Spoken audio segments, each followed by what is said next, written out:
मेरे अति प्रिय भाई और बहनों, आप सबों को जय यीशु।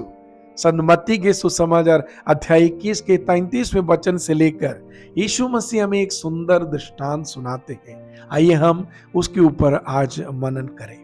एक भूमिधर दाख की बारी बनवाकर असामियों के हाथों पट्टे पर देकर दूसरे देश चले जाते हैं और फसल के समय आने पर फसल का हिस्सा वसूल करने के लिए अपने नौकरों को असामियों के पास भेजते हैं। और ये असामियों ने मिलकर नौकरों को मारते पीटते उनकी हत्या करते हैं और बाद में भूमिधर फिर दूसरे नौकरों को भेजते हैं, उनका भी हालत वैसे ही कर देते हैं और आखिरी में अपने पुत्र को भेजते हैं और उन्होंने उस पुत्र का भी वध करता है।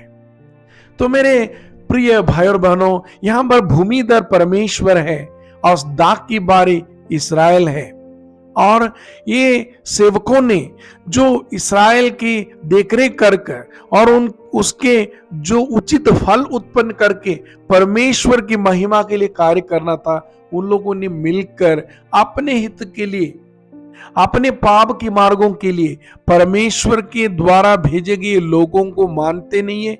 आखिरी में उनके पुत्र यीशु मसीह को भी नहीं मानते हैं। यही हमारे सामने कहानी है। मेरे प्रियो, इस दृष्टांत से हम अपने जीवन के लिए क्या सीखते हैं? सबसे पहले एक चीज होता है वफादारी और ईमानदारी। यहां पर यह असामियों ने अपने जिंदगी में जो वफादारी निभाना था, उनको जब पट्टे पर उनके पास ये भूमिधर दाख की बारी सौंपते हैं, उनके ऊपर एक विश्वास रखते हैं और उस विश्वास को उन लोग तोड़ते हैं।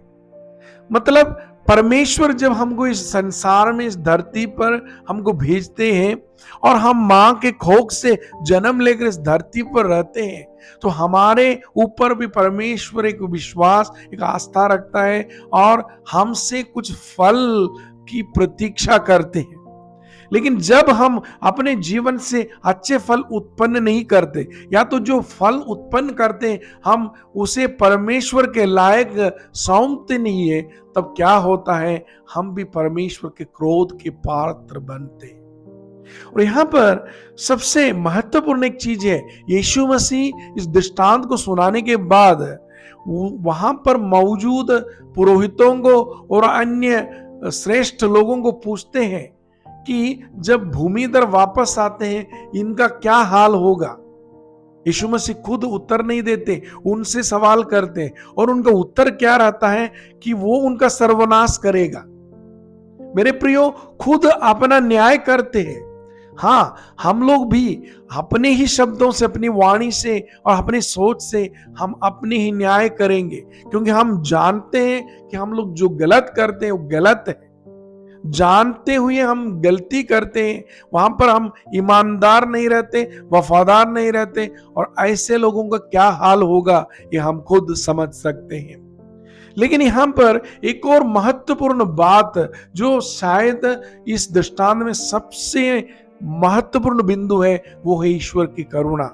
देखिए, परमेश्वर जो भूमिधर के नाम से इस दृष्टांत में हम जानते हैं, वो पहली बार अपने नौकरों को भेजते हैं और उनके साथ जो करते हैं उसको समझने के बावजूद भी फिर दूसरी बार नौकरों को भेजते हैं और फिर अपने पुत्र को भेजते हैं। मतलब परमेश्वर हमारे कुकर्मों को देखकर भी फिर भी हमारे ऊपर तरस खाते हैं, हमको बहुत मौका देते हैं, बार बार मौका देते हैं ताकि हमारा मन फिराव हो, हम वापस आए। लेकिन क्या है, हम लोग बहुत बार इस परमेश्वर की करुणा को समझ नहीं पाते हैं और इसलिए परमेश्वर के राज्य में हमें स्थान मिलना है तो हम फल उत्पन्न करने वाला लोग बनना चाहिए। यहां पर एक बहुत ही मतलब दिलचस्प बात कही है, जो हमारे लिए सोचने का बात है, क्योंकि परमेश्वर का पवित्र कलाम हमें सिखाते हैं कि इस प्रकार के फल जो लोग फल उत्पन्न नहीं करते, ऐसे लोगों से स्वर्ग का राज्य लेकर फल उत्पन्न करने वाले लोगों को दिया जाएगा। मतलब स्वर्ग के राज्य के लिए कौन काबिल बनेगा? जो परमेश्वर के चुने हुए लोग जो जाने जाते, ऐसे लोग परमेश्वर के राज्य का हकदार होने का कोई जरूरत नहीं है।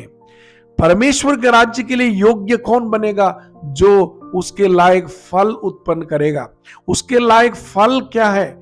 उसके लायक फल वही चीज है जो परमेश्वर अपने पुत्र यीशु मसीह द्वारा हमें सिखाए गए ये जो नियम है, जो नया नियम है, जो हमारा विश्वास है, जो हमारा विश्वास रूपी जीवन है और हमारे जीवन के सत्य कर्म है,